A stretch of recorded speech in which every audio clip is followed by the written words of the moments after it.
Catherine Bernardo, hindi totoong in-unfollow si Andrea Brillantes sa Instagram. Si Andrea mismo ang nagtanggal kay Kat sa follower niya. Halina't panoorin natin ang buong detalye.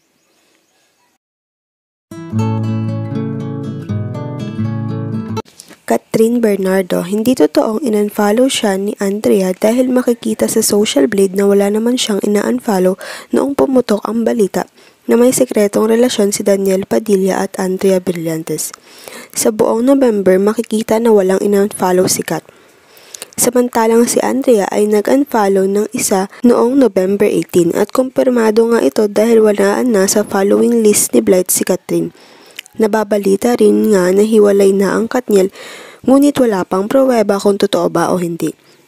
Hindi rin naman ugali ni Kat na mag-unfollow kahit pakaaway niya, kaya nakakapagtaka na in-unfollow niya si Andrea. Ngunit ang katotohanan ay si Andrea ang nagtanggal kay Kat as followers niya. Ganon rin ang nangyari noon nung nagkaroon sila ng issue ni Francine Diaz, bigla na lang siya in-unfollow ni Chin. Ngunit ang katotohanan ay si Andrea talaga ang nagtanggal kay Chin as follower niya.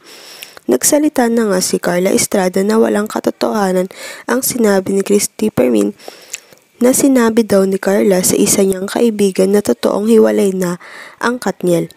Naglabas rin naman ng statement kung niya papakilaman ang buhay ng mga anak niya. Marami na nga ang nadamay ng mga celebrities katulad na lang ni Robby Domingo, Chi Filomeno, Direk Cathy Garcia na di umano in-unfollow nila si Blight at Daniel. Ngunit ayon sa kanila ay wala namang katotohanan ito. May balita rin naman na sekretong nagkikita sila sa resort at may nakakita pang netizen sa kanila. Tahimik pa rin naman ang bawat panig pero sa ngayon walang katotohanan na in-unfollow ni Kat si Andrea dahil si Andrea mismo ang nagtanggal kay Catherine as followers niya. Maghintay na lamang tayo sa susunod na balita. Sa ngayon, huwag kalimutan mag-like at subscribe sa aking YouTube channel, Selyang Beats. Maraming salamat po sa panonood.